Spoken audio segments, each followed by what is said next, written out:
Hallelujah, praise the lord. తిరిగి ఈ ఉదయకాలమున మీకు ఆత్మీయ ఆహారాన్ని అందించడానికి దేవుడు ఈ చక్కటి అవకాశాన్ని నాకు అనుగ్రహించాడు. మీరు ఈ మాటలు వినాలని ప్రభు పేరట మనవి చేయుచున్నాను. నీ ప్రశ్నకు జవాబే దొరకదు. దేవుని కొరకు కొంచెము తెలిస్తే అప్పుడే నేను ఎంతో పెద్ద నేషనల్ స్పీకర్ని అనుకుంటూ ఉంటారు. వేరే వాళ్ళు చెప్పే వాక్యాలు వింటూ ఉంటారు, వాట్సాప్లో ఎవరెవరో చెప్పే ప్రసంగాలు వింటూ ఉంటారు. కానీ భక్తిపరులం భక్తిపరులం మేమే అనుకుంటుంటారు. తప్పుడు బోధకులు వింటూ ఉంటారు. వాడు తప్పు బోధిస్తున్నాడు, వీడు తప్పు బోధిస్తున్నాడు అని అంటూ ఉంటారు. మన సంఘంలో యూట్యూబ్ ఛానల్ ప్రతిరోజు చూస్తూ ఉంటారు. కాబట్టి మన సంఘ కాపరి వాక్యాలు వస్తాయి, మనది విని వేరే వాళ్లకు పంపాలి, అనగా షేర్ చేయాలి. కానీ చెయ్యరు. చేస్తేనే మీరు దీవించబడతారు. మన సంఘంలో విని ఆ మాటలు ఇతరులకు షేర్ చేస్తే ఎవరండి దీవించబడతారు? మీరు దీవించబడతారు. లేకపోతే ఊడ్చిన వారు అమర్చిన వారు ఇద్దరు ఉండరు. ఊడ్చిన వారు ఉండరు, అమర్చిన వారు ఉండరు. మరి ఏమవుతారు? మీ ఇంట్లో విడిచి వెళ్ళిన అపవిత్రాత్మ వెళ్ళి 7 దయ్యములను తీసుకొని వచ్చి అక్కడ కాపురం పెట్టి మొత్తం నాశనం చేస్తుంది.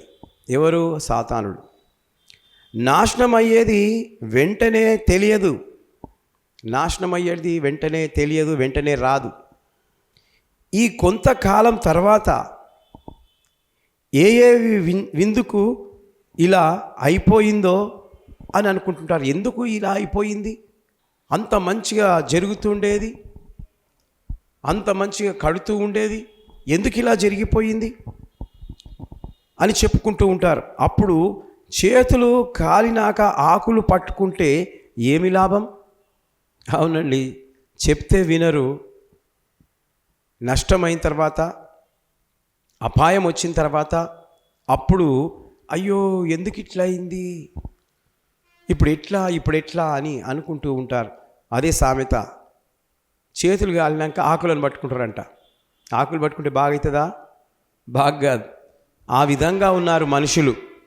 కాబట్టి సరి అయిన వాక్యం నేర్చుకొని పరిశుద్ధాత్మతో నింపబడి వాక్యము సరిగా చెప్పాలి, ఆ వాక్య ప్రకారం జీవించాలి. హల్లెలూయా. వాక్యము చెప్పేవారు వాక్య ప్రకారము జీవించాలి. కొన్ని సందర్భాల్లో వాక్యం విన్నవారు వాక్యానికి అవిధేయత చూపుతూ నడుస్తూ ఉంటారు. నాకేంట్లే అని అనుకుంటుంటారు. చాలా తప్పండి. నీవు దేవునికి వ్యతిరేకంగా తిరగబడుతున్నావు. మీరు అలా చేయకండి. ఎందుకంటే స్త్రీయే కానీ పురుషుడే కానీ నీకు జవాబు దొరకాలంటే దేవునికి విధేయత కలిగి జీవించాలి. అప్పుడు నీవు అడిగే ప్రశ్నకు దేవుడు జవాబు వాక్యం ద్వారా ఇస్తూ ఉంటాడు. కాబట్టి దేవునికి స్తోత్రం. దేవుని బిడ్డలారా, నీ ప్రశ్నకు జవాబే దొరకదు. నీవు ఎక్కడెక్కడ వెతికినా, ఎక్కడెక్కడ తిరిగినా నీకు జవాబు దొరకాలంటే యేసే మార్గము, సత్యము, జీవం. ఆయన ద్వారానే నీకు జవాబు లభిస్తుంది. దేవుడి మాటలు దీవించి ఆశీర్వదించునుగాక. May God bless you.